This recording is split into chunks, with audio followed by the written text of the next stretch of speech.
प्रोनेसिस investor academy के इस brand new video में आप सभी का स्वागत है। इस वीडियो में मैं टोटल 5 पोर्टफोलियोज का रिव्यू करूंगा और साथ ही मैं ये भी बताऊंगा कि आउट ऑफ दिस 5 पोर्टफोलियोज मुझे कौन सा पोर्टफोलियो बेस्ट लगा है। इस वीडियो में मैं जो भी पोर्टफोलियो रिव्यूज कर रहा हूं वो सिर्फ एजुकेशनल पर्पस के लिए है। इसमें किसी भी तरह का कोई भी एडवाइस नहीं दिया गया है। ये मैं सिर्फ इसलिए कर रहा हूं ताकि आपको ये पता चल सके कि आप अपना म्यूचुअल फंड का पोर्टफोलियो कैसे बनाएंगे और उसका रिव्यू कैसे करेंगे। तो अगर आप अपने पोर्टफोलियो में किसी भी तरह का कोई चेंजेस करना चाहते हैं तो आप खुद का रिसर्च करें या फिर अपने इन्वेस्टमेंट एडवाइजर से कंसल्ट करें।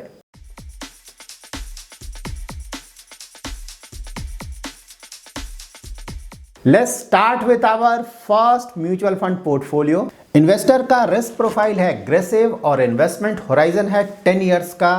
तो 10 इयर्स का इन्वेस्टमेंट होराइजन इक्विटी फंड्स में इन्वेस्टमेंट करने के लिए एक अच्छा होराइजन है। Out of these 10 funds 4 funds that is number 7, number 8, number 9 and number 10 Franklin India flexi cap fund, SBI flexi cap fund, HDFC small cap fund and ICICI debt and equity fund. इन funds में SIP stop कर दिया गया है। That is इन funds में additional investment नहीं हो रहा है। और जिन इक्विटी फंड्स में SIP फिलहाल चल रहा है वो हैं number 1, number 2, number 3, number 4 and number 5 funds that is SBI blue chip fund, Parag Parikh flexi cap fund, axis mid cap fund, Axis focused fund and Mirae asset tax saver. और साथ ही Axis ultra short term debt fund में lumpsum investment किया गया है। So let's start with number 6 fund जो कि एक डेट फंड है, Axis ultra short term fund. ये क्वालिटी वाइज एक अच्छा फंड है। जब भी आप इक्विटी फंड्स में अपना इन्वेस्टमेंट करते हैं तो मोस्टली आपको SIP या STP रूट से ही अपना इन्वेस्टमेंट करना चाहिए। और जब भी मार्केट्स में अच्छा करेक्शन होता है उस समय हम लमसम इन्वेस्टमेंट भी कर सकते हैं, जबकि डेट फंड्स में आप कभी भी लमसम इन्वेस्टमेंट कर सकते हैं। लेकिन फिलहाल डेट फंड्स में इन्वेस्टमेंट करते वक्त आप ये ध्यान में रखें कि इंटरेस्ट रेट्स ऊपर जा रहा है, तो आप सिर्फ very short term debt fund में ही अपना इन्वेस्टमेंट करें। खासकर आप गिल्ड फंड्स या ऐसे फंड्स जिनका एवरेज मैच्योरिटी या मॉडिफाइड ड्यूरेशन काफ़ी ज़्यादा है, लाइक 4, 5, 6 या 10 ईयर्स का है, उन फंड्स को आप बिल्कुल अवॉइड करें। अगर आप टॉप 5 फंड्स को देखें तो number 1 that is SBI blue chip fund and number 4 that is Axis focused fund, ये दोनों ही एवरेज फंड्स हैं। जबकि number 2 Parag Parikh flexi cap fund, number 3 Axis mid cap fund and number 5 Mirae asset tax saver fund अच्छे funds हैं।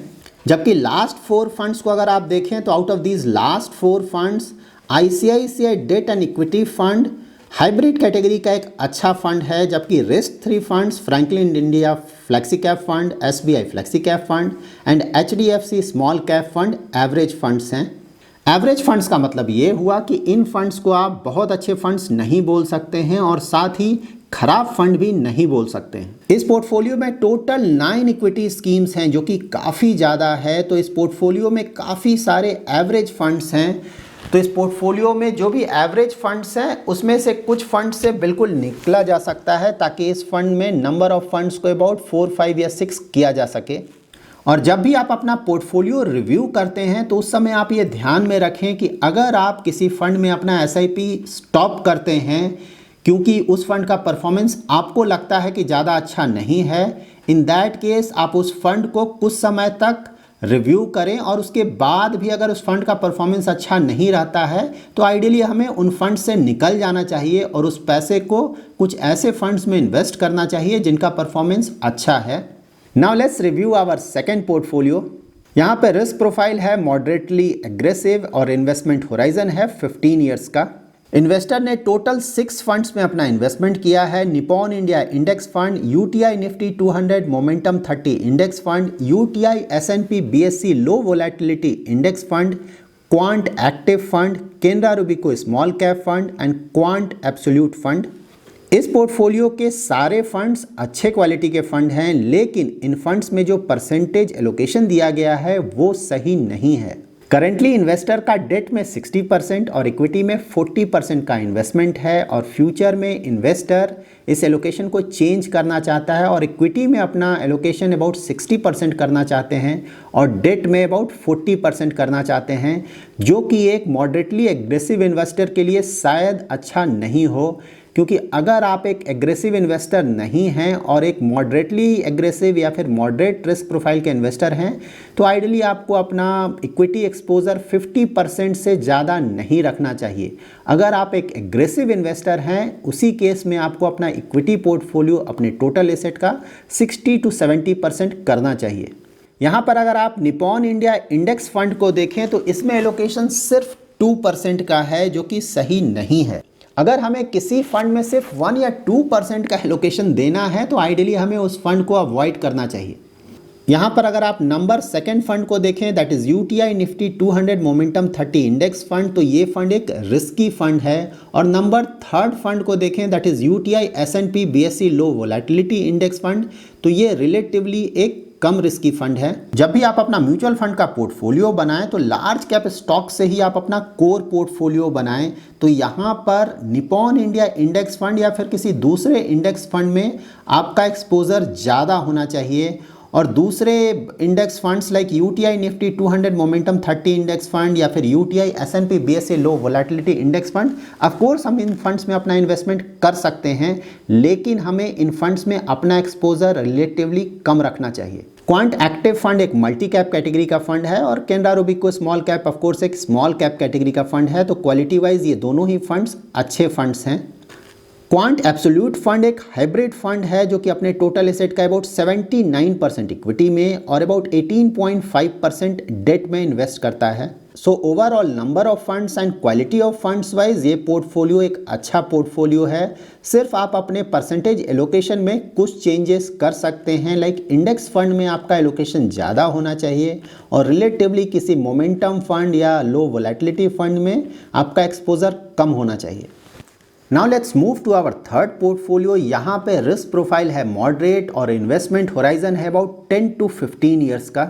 इस portfolio में total 8 funds हैं। Out of this 8 funds 7 funds equity funds हैं और 8th one that is Nippon India short term fund, of course एक debt fund है। इस पोर्टफोलियो में क्वालिटी वाइज सारे फंड्स अच्छे फंड्स हैं। इस पोर्टफोलियो में लार्ज कैप स्टॉक्स में एक्सपोजर के लिए 2 फंड्स में इन्वेस्टमेंट किया गया है, axis blue chip fund and UTI Nifty next 50 index fund. Axis blue chip fund का ज़्यादातर इन्वेस्टमेंट निफ्टी 50 के स्टॉक्स में होगा, जबकि यूटीआई निफ्टी नेक्स्ट 50 का पूरा इन्वेस्टमेंट निफ्टी नेक्स्ट 50 स्टॉक्स में ही होगा। तो यहाँ पर इन दोनों फंड्स में पोर्टफोलियो ओवरलैप काफ़ी कम होगा, तो लार्ज कैप स्टॉक्स में एक्सपोजर के लिए दोनों फंड्स अच्छे फंड्स हैं। थर्ड फंड है पराग पारेख फ्लेक्सी कैप फंड। इससे आपको लार्ज कैप स्टॉक्स और कुछ मिड कैप स्टॉक्स में एक्सपोजर मिलेगा और साथ ही इंटरनेशनल इक्विटीज़ में भी एक्सपोजर मिलेगा।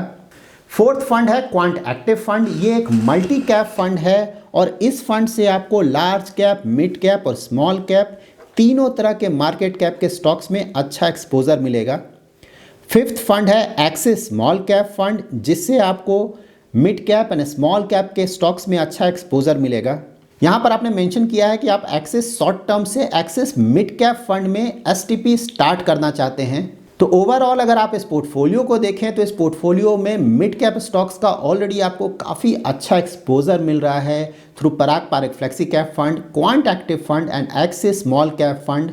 तो इस पोर्टफोलियो में अलग से मिड कैप के फंड को ऐड करने की ज़रूरत नहीं है। Number 6 and number 7 fund that is Axis long term and DSP tax saver fund ELSS funds हैं और आपने मेंशन किया है कि आपने इन दोनों फंड्स में लमसम इन्वेस्टमेंट किया है। तो यहाँ पर आप ट्राई कर सकते हैं कि इन दोनों फंड्स में भी आप SIP रूट से अपना इन्वेस्टमेंट करें, वो रिलेटिवली ज़्यादा अच्छा तरीका होगा इन्वेस्टमेंट करने का ELSS फंड्स में। ओवरऑल ये पोर्टफोलियो क्वालिटी वाइज तो अच्छा पोर्टफोलियो है, लेकिन रिस्की पोर्टफोलियो है क्योंकि इसमें एक मल्टी कैप और एक स्मॉल कैप फंड में इन्वेस्टमेंट किया गया है और आइडियली एक मॉडरेट रिस्क प्रोफाइल के इन्वेस्टर को स्मॉल कैप फंड से दूर रहना चाहिए, क्योंकि small cap and mid cap के फंड्स काफ़ी ज़्यादा रिस्की फंड्स होते हैं। सो ओवरऑल इस पोर्टफोलियो में स्मॉल कैप स्टॉक्स का एक्सपोजर कम किया जा सकता है और साथ ही नंबर ऑफ फंड्स को भी कम किया जा सकता है। Now let's move to our fourth portfolio. इस पोर्टफोलियो में रिस्क प्रोफाइल और इन्वेस्टमेंट होराइजन मेंशन नहीं किया गया है। जब भी आप अपना पोर्टफोलियो बनाएं तो ये दोनों चीज़ें ज़रूर मेंशन करें, क्योंकि इसके बिना आपके पोर्टफोलियो पे सही से कमेंट करना मुश्किल होगा। Out of these 8 schemes, first 3 schemes से लार्ज कैप स्टॉक्स में एक्सपोजर लिया गया है, that is Canara Robeco blue chip equity fund, UTI Nifty index fund and UTI Nifty next 50 index fund. जब भी आप अपना इक्विटी म्यूचुअल फंड पोर्टफोलियो बना रहे हैं और उस पोर्टफोलियो में आप निफ्टी 50 एंड निफ्टी नेक्स्ट 50 दोनों तरह के इंडाइसेस को इंक्लूड कर रहे हैं, इन दैट केस आपको actively managed large cap fund को अवॉइड करना चाहिए। और अगर आपको पोर्टफोलियो में actively managed large cap fund चाहिए, इन दैट केस आप निफ्टी 50 के इंडेक्स फंड को अवॉइड कर सकते हैं। इस पोर्टफोलियो में टोटल 3 फ्लेक्सी कैप फंड्स में इन्वेस्टमेंट किया गया है, PGIM India flexi cap fund, Parag Parikh flexi cap fund and Axis flexi cap fund. So performance wise ये 3 फ्लेक्सी कैप फंड्स अच्छे फंड्स हैं, लेकिन अगर आप अपने नंबर ऑफ फंड्स को देखें तो ये 8 है और ये काफ़ी ज़्यादा है। आइडियली आपको अपने पोर्टफोलियो में 4-5 फंड से ज़्यादा इंक्लूड नहीं करना चाहिए। तो अगर आप चाहें तो out of this 3 flexi cap fund of course आप 1 या 2 फ्लेक्सी कैप फंड को अपने पोर्टफोलियो से रिमूव कर सकते हैं। यहाँ पे नंबर 8 फंड है SBI magnum mid cap fund. तो अगर आपका रिस्क प्रोफाइल एग्रेसिव है और इन्वेस्टमेंट होराइजन 10 ईयर्स या उससे ज़्यादा है, तभी आप किसी मिड कैप फंड में अपना इन्वेस्टमेंट करें। सो ओवरऑल अगर आप एक एग्रेसिव इन्वेस्टर हैं और आपका इन्वेस्टमेंट होराइजन 10 ईयर्स या उससे ज़्यादा है, तो आपके लिए ये फंड्स सुटेबल हैं। सिर्फ आपको नंबर ऑफ फंड्स को कम करना होगा। और अगर आपका रिस्क प्रोफाइल मॉडरेट है, इन दैट केस आप मिड कैप के फंड्स में इन्वेस्टमेंट अवॉइड कर सकते हैं। Now let's move to our 5th portfolio. यहाँ पे रिस्क प्रोफाइल है मॉडरेट और इन्वेस्टमेंट होराइजन है 10 ईयर्स का। इस पोर्टफोलियो में सिर्फ 4 फंड्स में इन्वेस्टमेंट किया गया है। लार्ज कैप स्टॉक्स में इन्वेस्टमेंट के लिए फर्स्ट 2 फंड्स में इन्वेस्टमेंट किया गया है, UTI Nifty index fund and UTI Nifty next 50 index fund. Number 3 fund that is Axis growth opportunities fund एक large and mid cap category का फंड है, जिससे आपको large cap stocks, mid cap stocks और साथ ही इंटरनेशनल इक्विटी में भी अच्छा एक्सपोजर मिल रहा है। जबकि number 4 fund that is Parag Parikh flexi cap fund से भी आपको large cap, mid cap and international equity में एक्सपोजर मिल रहा है। यहाँ पर आपका एक क्वेरी भी है कि क्या आपको एक्सेस ग्रोथ अपॉर्चुनिटीज फंड आपके लिए अच्छा है या फिर आपको किसी प्योर मिड कैप फंड में अपना इन्वेस्टमेंट करना चाहिए। तो आप एक मॉडरेट रिस्क प्रोफाइल के इन्वेस्टर हैं और मॉडरेट रिस्क प्रोफाइल के इन्वेस्टर को मिड कैप या स्मॉल कैप स्टॉक्स में अपना एक्सपोजर अवॉइड करना चाहिए। और एनी हाउ आपको एक्सेस ग्रोथ अपॉर्चुनिटीज फंड से मिड कैप स्टॉक्स में अच्छा एक्सपोजर ऑलरेडी मिल रहा है। सो ओवरऑल एक मॉडरेट रिस्क प्रोफाइल के इन्वेस्टर के लिए ये पोर्टफोलियो काफ़ी अच्छा है। इनफैक्ट मैंने जो भी 5 पोर्टफोलियोज़ का रिव्यू किया है, out of all those 5 portfolios ये पोर्टफोलियो बेस्ट पोर्टफोलियो है। इस पोर्टफोलियो में फ़िलहाल किसी भी तरह का कोई चेंज करने की रिक्वायरमेंट नहीं है। अगर फ्यूचर में एडिशनल इन्वेस्टमेंट करना है तो इन्हीं 4 फंड्स में इन्वेस्टमेंट किया जा सकता है। So that's it in this video. अगर आपको ये वीडियो पसंद आया है तो जरूर लाइक एंड शेयर करें, और अगर अभी तक आपने हमारा यूट्यूब चैनल सब्सक्राइब नहीं किया है तो जरूर सब्सक्राइब करें। Thanks a lot for watching.